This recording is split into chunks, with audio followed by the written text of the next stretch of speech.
ರಾಜ್ಯದಲ್ಲಿ ವಿದ್ಯುತ್ ದರ ಏರಿಕೆಯ ಚರ್ಚೆ ಭಾಳಷ್ಟು ಚರ್ಚೆಗೆ ಗ್ರಾಸವಾಗ್ತಾಯಿದೆ. ಅದರಲ್ಲೂ ಕೂಡ ಹಾಲಿನ ದರ, ಮೆಟ್ರೋ ದರ, ಪೆಟ್ರೋಲ್ ದರ ಎಲ್ಲವೂ ಕೂಡ ಏರಿಕೆ ಆಗಿರುವಂಥದ್ದು. ಈ ವಿಚಾರಕ್ಕೆ ಸಂಬಂಧಪಟ್ಟಂತೆ ನಮ್ಮ ಜೊತೆ ಮಾತನಾಡಲು ಶಾಸಕರಂತ ಭರತ್ ಶೆಟ್ಟಿ ಸರ್ ಇದ್ದಾರೆ. ಸರ್, ಇವತ್ತು ಗ್ಯಾರಂಟಿ ಯೋಜನೆಗಳಿಗೆ ಉಚಿತ ಅನ್ನುವಂಥ ಘೋಷಣೆಗಳನ್ನು ರಾಜ್ಯ ಸರ್ಕಾರ ಮಾಡಿತ್ತು. ಆದರೆ ಈಗ ಎಲ್ಲವೂ ಬೆಲೆ ಏರಿಕೆ ಮಾಡುವ ಮೂಲಕ ಶಾಕ್ ಕೊಡ್ತಾ ಇದೆ. ಇದನ್ನು BJP ಶಾಸಕರಾಗಿ ನೀವು ಹೇಗೆ ತೀರ್ಮಾನ ಮಾಡ್ತೀರಿ? ರಾಜ್ಯದ ಜನರಿಗೆ ಇದು ಬರೆ ಹೇಳುವಂಥ ಕೆಲಸ ಅಲ್ಲ. 3 ವರ್ಷಗಳಿಂದ ನಾವು ಎಲ್ಲ ಬಜೆಟ್ಗಳನ್ನು ನೋಡಿದ್ದೇವೆ ಇವರದ್ದು. ಕಾಂಗ್ರೆಸ್ ಅವರ 3 ವರ್ಷದ ಬಜೆಟಲ್ಲಿ ಒಂದು ಕೇಂದ್ರ ಸರ್ಕಾರವನ್ನು ದೂರುವುದು, ಎರಡನೇದು ಲೋನನ್ನು ತೆಗೆದುಕೊಳ್ಳಲಿಕ್ಕೆ ಸ್ವಲ್ಪ ಪೇಪರಲ್ಲಿ ಅಡ್ಜಸ್ಟ್ಮೆಂಟ್ ಮಾಡ್ಕೊಳ್ಳೋದು, ಬಜೆಟ್ ಮಂಡನೆ ಮಾಡಿದ ನಂತರ ಅದು ಹೆಚ್ಚಾಗಿ ಡೆಫಿಸಿಟ್ ಬಜೆಟನ್ನೇ ಮಂಡನೆ ಮಾಡ್ತಾರೆ. ಆ ಡೆಫಿಸಿಟನ್ನು ಸರಿದೂಗಿಸಲಿಕ್ಕೆ ಜನರ ಮೇಲೆ ತೆರಿಗೆ ಬರೆ ಹೇಳೋದು, ಇದನ್ನು ಕಂಟಿನ್ಯೂಸ್ ಆಗಿ ಮಾಡ್ತಾ ಬಂದಿದ್ದಾರೆ. ಅದೇ ರೀತಿಯಲ್ಲಿ ಈ ವರ್ಷ ಸಹ ಅವರು ಮಾಡ್ತಾರೆ, ಹಿಂದೆ ಮಾಡಿದ್ದಾರೆ. ಈಗ ಬರೆ ಏರಿಕೆ ಆಲ್ರೆಡಿ ಶುರುವಾಗಿದೆ. ಏಪ್ರಿಲ್ 1ರಿಂದ ಕರೆಂಟ್ ರೇಟ್ ಜಾಸ್ತಿ ಆಗ್ತಾಯಿದೆ, 36 ಪೈಸೆ ಜಾಸ್ತಿ ಮಾಡ್ತಾ ಇದ್ದಾರೆ ಈ ವರ್ಷ.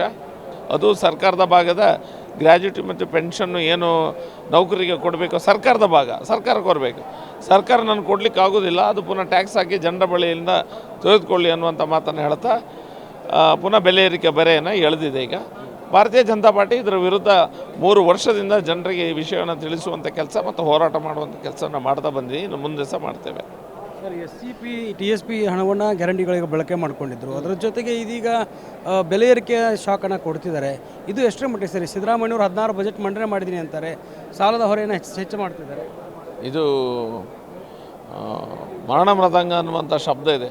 ಆ ರೀತಿ ಒಂದು ಕರ್ನಾಟಕದ ರಾಜ್ಯದ ಜನರ ಆಶೋತ್ತರ ಏನಿದೆ, ಆಸೆ ಆಕಾಂಕ್ಷೆಗಳೇನಿದೆ, ಅದಕ್ಕೆ ಸ್ಪಂದನೆ ಕೊಡುವಂಥ ಬಜೆಟನ್ನು ನೀವು ಕೊಡಬೇಕು. SCP TSP ಫಂಡನ್ನು ಇವರು ಡೈವರ್ಟ್ ಮಾಡಿದರು. SCP TSP ಜನರಿಗೆ ಕೊಡ್ತೇನೆ ಅನ್ನುವಂಥ ಮಾತನ್ನು ಹೇಳ್ತಾರೆ. ಆದರೆ ಮುಸಲ್ಮಾನರಿಗೆ ಮಾತ್ರ ಟ್ರೆಷರಿಯಿಂದ ಕೊಡ್ತಾರೆ. ನೀವು ಅದನ್ನು ಸಹ ಅವರ ಫಂಡಿಂದ ತೆಗಿಲಿಲ್ಲ, ಅದು ಮಾಡೋದಿಲ್ಲ ಇವರು. ಇದು ಹಲಾಲ್ ಬಜೆಟ್, ಮತ್ತೇನಿಲ್ಲ. ಸರ್, ಮೀಸಲಾತಿ ವಿಚಾರ ಕೂಡ ವಿಧಾನಸಭೆಯಲ್ಲಿ ಮಂಡನೆ ಆಗಿರುವಂಥದ್ದು. ವಕ್ತ್ ವಿಚಾರ ಕೂಡ ನಿನ್ನೆ ಬಿಲ್ ಪಾಸ್ ಮಾಡ್ಕೊಂಡಿದ್ದಾರೆ. ಇದು ಅಲ್ಪಸಂಖ್ಯಾತರ ಓಲೈಕೆಯ ಬಜೆಟ್, ಅಲ್ಪಸಂಖ್ಯಾತರ ತುಷ್ಟೀಕರಣದ ಬಜೆಟ್ ಅಂತ ನಮಗೆ ಹೇಳಿ ನಿಮಗೂ ಸಹ ಕೇಳಿ ಸಾಕಾಗಿರ್ಬೋದು. ರಾಜ್ಯದ ಜನತೆಗೆ ಸಹ ಗೊತ್ತಾಗಿದೆ ಇವರ ಓವರ್ ಆ್ಯಕ್ಟಿಂಗ್ ಆಗಿದೆ. ಈಗ ಆ್ಯಕ್ಟಿಂಗ್ ಮಾಡ್ತಾಯಿದ್ರು ಹಿಂದೆ, ಈಗ ಓವರ್ ಆ್ಯಕ್ಟಿಂಗ್ ಆಗಿದೆ. ಯಾಕಂತ ಹೇಳಿದ್ರೆ ಕಾನ್ಸ್ಟಿಟ್ಯೂಷನಲ್ಲಿ ಇಲ್ಲೀಗಲ್ ಆದಂಥ ಒಂದು ರಿಸರ್ವೇಷನ್ನಲ್ಲಿ ಕಾಂಟ್ರಾಕ್ಟರ್ಗಳಿಗೆ ರಿಸರ್ವೇಷನ್ ಕೊಡುವಂಥ ಕೆಲಸ, ಧರ್ಮಾಧಾರಿತ ರಿಸರ್ವೇಷನ್ ಅವಕಾಶನೇ ಇಲ್ಲ, ಅದು ಇಲ್ಲೀಗಲ್. ಅವ್ರಿಗೆ ಗೊತ್ತಿದೆ. It won't stand the scrutiny of law. ಕೋರ್ಟಲ್ಲಿ ಅದು ನಿಲ್ಲಕ್ಕೆ ಸಾಧ್ಯ ಇಲ್ಲ. ಆದರೂ ಸಹ ಅದನ್ನು ತಂದಿದ್ದಾರೆ. ಯಾಕಂತ ಹೇಳಿದ್ರೆ ನಮ್ಮ ವೋಟ್ ಬ್ಯಾಂಕನ್ನು ಎಪೀಸ್ ಮಾಡಲಿಕ್ಕೆ. ಮುಸಲ್ಮಾನರಿಗೂ ಮೋಸನೇ, ಇದು ಆಗೋದಿಲ್ಲ. ಅದರಲ್ಲಿ ಹಿಂದೂಗಳಿಗೆ ಸಹ ಬರೆ ಹೇಳುವಂಥ ಕೆಲಸವನ್ನು ಇವರು ಮಾಡಿದ್ದಾರೆ. ರಾಜಕೀಯ ಹೋರಾಟ ಜೊತೆಗೆ ಕಾನೂನು ಹೋರಾಟ ಹೇಗಿರುತ್ತೆ BJP? ಕಾನೂನು ಹೋರಾಟ ನಮ್ಮ ಕಾನೂನು ಪ್ರಕೋಷ್ಠದರು ಮತ್ತು ನಮ್ಮ ಭಾರತೀಯ ಜನತಾ ಪಾರ್ಟಿಯ ನಾಯಕರು ಅದರ ಬಗ್ಗೆ ಇವಾಗಲೇ ಯೋಚನೆಗಳನ್ನು ಮಾಡ್ತಾ ಇದ್ದಾರೆ. ಕಾನೂನು ಹೋರಾಟ ಮಾಡಲಿಕ್ಕೆ ನಾವು ಖಂಡಿತ ಕಾನೂನು ಹೋರಾಟ ಸಹ ಮಾಡ್ತೇವೆ. ರಾಜ್ಯದಲ್ಲಿ ಈಗ ಹನಿ ಟ್ರ್ಯಾಪ್ ವಿಚಾರ ಭಾಳ ಸದ್ದು ಮಾಡ್ತಾ ಇದೆ. ಇದು ಎಷ್ಟರ ಮಟ್ಟಿಗೆ ಸರಿ ಅಂತೀರಿ? ರಾಜಕಾರಣಿಗಳನ್ನು ಈ ರೀತಿ ಬಳಸ್ಕೊಳ್ಳೋದು ನೋಡಿ, ರಾಜಕೀಯ ಭಾಳ ಒಂದು ಕೀಳು ಮಟ್ಟಿಗೆ ಹೋಗಿದೆ. ಈಗ ಒಬ್ಬ ರಾಜಕಾರಣಿ ಆಗಬೇಕಂತ ಯಾವ ತಾಯಿಯೂ ಬಯಸೋದಿಲ್ಲ. ಆ ರೀತಿಯೊಂದು ವ್ಯವಸ್ಥೆ ನಮ್ಮ ರಾಜಕಾರಣದಲ್ಲಿ ಬಂದಿದೆ. ನನ್ನ ಮಗ ರಾಜಕಾರಣಿ ಆಗಬಾರ್ದು ಅನ್ನುವಂಥ ಮನಸ್ಥಿತಿ ಬಂದು ಹೋಗಿದೆ. ಅದರ ಮೇಲೆ ಆ ವ್ಯವಸ್ಥೆಯನ್ನು ಸರಿ ಮಾಡುವ ಬದಲು ವಿಧಾನಸೌಧದ ಒಳಗೆ ಹನಿ ಟ್ರ್ಯಾಪ್ ಮಾಡಿರುವಂಥ ವಿಷಯಗಳಿಗೆ ಚರ್ಚೆಯಲ್ಲಿ ಬರ್ತಾ ಇದೆ. ಭಾಳ ಒಂದು ದುಃಖಕರ ಸಂಗತಿ ಇದು. ಇದನ್ನು ಯಾವ ರೀತಿ ನೋಡ್ತೀರಿ ಸರ್ ನೀವು? ರಾಜಕಾರಣಿಗಳು ಈ ರೀತಿ ಮಾಡೋದು ಎಷ್ಟು ಮಟ್ಟಿಗೆ ಸರಿ?